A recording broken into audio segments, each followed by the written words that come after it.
All right, YouTube, it's been reported now that sometime back in the 90s, Donald Trump posed as his own publicist in order to gain attention, I guess to control the news and feed out gossip to people. And they've got some tapes of this. There are then those that believe he may have actually leaked this whole thing himself. Literally, it's like reverse psychology, like get people drawn in on some fake as fuck scandal, get them talking about you, then discredit it by saying, oh yeah, I don't give a fuck, I leaked that myself.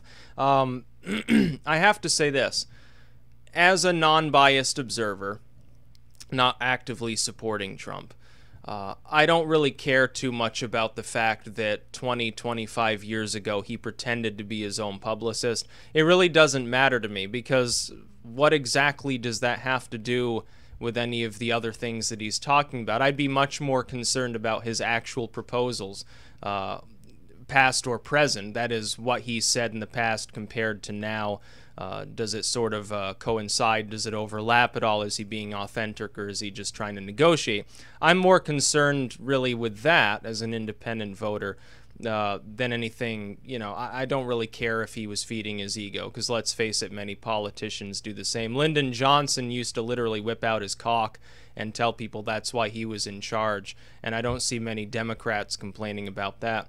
But I will say this, we also have audio from the 1980s of Hillary Clinton cracking jokes and laughing about getting a child rapist freed by making the child who had been raped seem like a liar, talking apparently to another lawyer and cracking jokes about that. Mother Jones leaked that, Mother Jones being not exactly part of a vast right-wing conspiracy. I would say that shows more about a person's character, that aside from their actual profession, being in law, having to defend people, you know, who could be total assholes. You know they're guilty, you know that it's an asshole, you know that they did the crime, you have to try to get them off anyway because you're a fucking lawyer. I can understand that. The principle is, however, of course, after the case, she made it seem like it was nothing more than a joke to her. I think that speaks volumes. Whereas this, I think almost, this is going to work, I think, in reverse. It's going to show Trump has a playful, devious, trolling side that a lot of people, a lot of the Bernie age people, really, they don't care. They're not going to see necessarily, I think, a problem with this. You can talk about specific policies he's proposed, build the wall, and why you think that that's not going to happen, or it's morally wrong or something like that. Or his tax policy and how it'll be bad for this reason or that reason, deportation, whatever it happens to be, his comments on Mexico, his comments on Japan, whatever. As far as something that antiquated goes, though, unless it shows a serious flaw in his moral character, which I don't think that this particularly does, these tapes where he's pretending to be his own publicist, unless it shows a significant character flaw in Donald Trump, and to me it doesn't.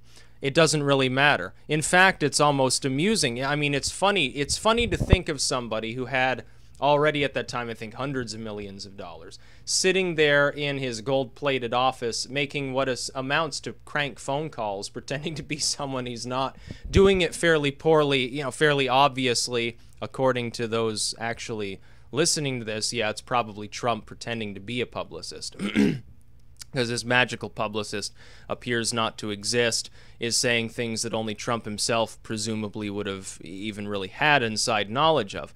But then it just makes him seem like a funny dude who's making a crank call at the expense of the media to put out false or misleading information to really screw with him. And I can imagine him doing that. I mean, when you watch, it's part of his sort of psychological propaganda moves, but if you watch his rallies, he sets himself up as that kind of dude. He doesn't really, he wants to piss the press off. He wants to piss other people within politics that have like actual political experience off. He really wants to insult those around him because he doesn't give a fuck. He's, you know, he's older and has nothing to lose, or he's a populist and actually cares about the population at large. Whatever thing you can envision as his reason for doing such a thing, it's almost endearing on a psychological level. It's not concerning.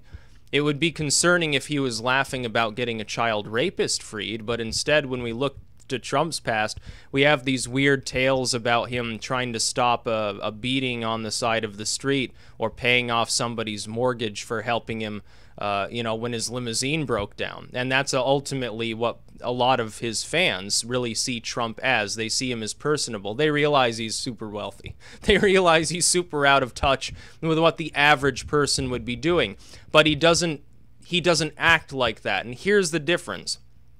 If Romney had been pretending to be his own publicist 20, 30 years ago, people would have crucified him for it. They would have said, well, this is just more fucking corruption, money grubbing, and stupidity. But Trump has never made it Trump openly brags about the fact that he's wealthy. Somebody like Romney or Clinton pretends not to be wealthy in order to get the votes of people who are not wealthy. You have Clinton saying, oh, I was broke when I left the White House. I was broke here and there. I was just a normal person. She puts on that fake Southern twang whenever her audience is primarily white and so forth so that she can get the Ku Klux Klan vote, I guess. She's just a charlatan. She pretends to be different things to different people. But Trump is one of two things. And here, I think the latter. Either he's really that normal, he just doesn't give a fuck, he's not much for, keeping up appearances, and he just sort of spouts off whatever he wants. Or he's really, really a lot better than these other politicians at acting the part of being so. Now, I say it's probably the latter, but then I say at the same time, who gives a fuck? Even if it's a libertarian candidate, I would expect them to do the same thing. It's almost a perennial circus within the United States at this point. Not just the U.S., the entire world. Kim Jong-un does it, Putin does it. They all have different acts that they play in order to gain people's trust, in order to further their agenda. Preferably that agenda also helps the population of whatever state they're leading. With Trump, I think that he would at least try to do that, because I think he is literally running for the presidency for no purpose beyond his ego. And there's nothing more reliable than a blind egotist who is going to be beholden to the entire population to do a good job. He will go out of his way to do a good turn for this country because he's in it for his ego. He wants his face on Mount Rushmore. He's not like Clinton, who just wants, she wants the title of president. She wants to embezzle another couple $100 million from the taxpayers. Ultimately, at the end of the day, she'd just rather use propaganda or something. She'd rather be remembered as an average president just to be the first woman president. That's what's going to feed her ego. With Trump, there have been plenty of older white male presidents before. He doesn't get his ego fed by that. How is he going to feed his ego? He's going to cripple everything Obama's done. He'll probably cripple most of what Bush did, and he'll build up his own legacy and make it as ironclad as he can and put his name in the history books that way. Ultimately, that's why he's running. He's an egotist. It's not even that he directly cares, I think. And I will differ with some on the outright. I don't think he directly cares about the plight of white America or something like that, or whatever you would term it. I think he's in it for his ego. But in a de facto sense, by feeding his ego the things that he will have to do in order to build that up and make himself seem larger than life in his role as president, which I expect he will be, he will have to do a good job. That means he will have to tackle the economy.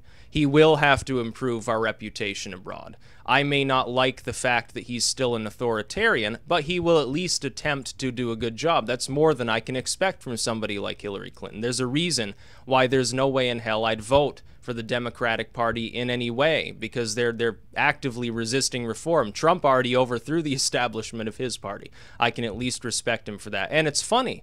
And this sort of material, the idea of Trump in his younger years when he was in his late 40s or 50s or whatever, making crank calls to the media, just enforces people's view of him as being unconcerned with pomp and circumstance and the sort of ritualistic petting, stroking of the media that politicians often do.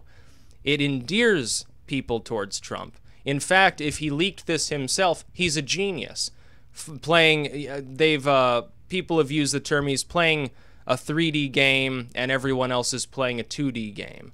Or he's playing chess, everyone else is playing checkers. Increasingly, I think that summation of what Trump is doing is far more accurate than I think even people like Scott Adams realize. I don't chalk it up to just this concept of persuasion. I've been reading Scott Adams' blog. I happen to agree with him when he says that Trump is totally outmaneuvering people. I'm not a mesmerist, and I didn't really go into psychology. I'm more into anthropology and biology. I have a different way of going about explaining the same thing. I simply explain it as it's a movement within social circles at large. It's a movement within American politics. It's a paradigm shift that wasn't even predicated by Trump himself. The groundwork was laid in the last few elections. Really, since the 9/11 era, the groundwork has been laid for the complete ousting of the establishment from politics within one or both major parties. There's also the rise of third parties now, which is becoming a dominant issue, and it's not going to go away. It's going to get more intense over the course of this election. Depending on what's said, what's promised, who ends up Veep for either side, who else is running, what they say, and the price of eggs in China, you could have a different result from the same basic candidates within the race. However, I don't expect it to stop. Stuff like this isn't going to stop Trump. People thought Trump on a live debate stage in front of millions of people hurled insults like an orangutan at his opponents, and it didn't stop him. It made him more popular. Trump repeatedly used the media to dispense information regarding Megyn Kelly's period or something like that. And everyone said it's the end of Trump. He's so sexist, he'll never make it. And he's more popular now than ever. He's drawn even with Clinton, which shows you two things, and I'll end it after this. Trump is the strongest Republican candidate since Ronald Reagan. Hillary Clinton is now looking even weaker than Walter Mondale. She's making so many tactical errors, so many glaring tactical errors. I say this as an independent. If you're a partisan Democrat, you don't care about this. But partisan Democrats are now only a quarter of the U.S. population, or a little bit more than that. Not even 30% of the people in this country are actual partisans within that party. Same is true for the GOP. You may not care. The Bernie bros may give her a pass, although half of them will probably vote for Trump as well. Hillary's fans, of course, they're going to stick through thick and thin. They're going to stick by her. For independent voters, though, she is making so many errors. She's pretending and failing at her pretense to be a normal person, to be the average Joe sort of person, to have something in common with the average voter. Trump doesn't care about that. He acts like the average Joe, but he makes no mistake about it. He's a billionaire, and he wants you to know that fact. He has taken a totally different approach. It's worked. It's not going to stop working. There's very little, I think, at this point Hillary Clinton can do to really stop him from taking the presidency. I think you'll all be surprised. All these polls that people pointed out a month ago are now so outdated. You see it moving in the other direction. Trump is now even with her or ahead of her in a lot of these swing states and overall within the general population. And these people said, no, Clinton's like 10 points ahead. He'll never even break even. I told you you were wrong. They were wrong. This is probably going to help Trump because it gives him a more personable image. If this is the worst scandal they can dig up for Donald Trump, then he's already won the general election. If this is the worst that in the general election that the Democrats or someone who doesn't like Trump is going to be able to do, then it's basically all over because we've got a million pieces of baggage on Hillary Clinton. But and this apparently somebody thought this was important. They said, oh, this means Trump is a liar. Trump has an ego. We know that he's manipulating people and that he has a big ego. That's part of how he became a billionaire. His selling point is, hey, I can use that against other nations and make better trade deals, build a wall and make another country pay for it. I can fuck our enemies up the ass with missiles and I won't even rule out atomic weapons.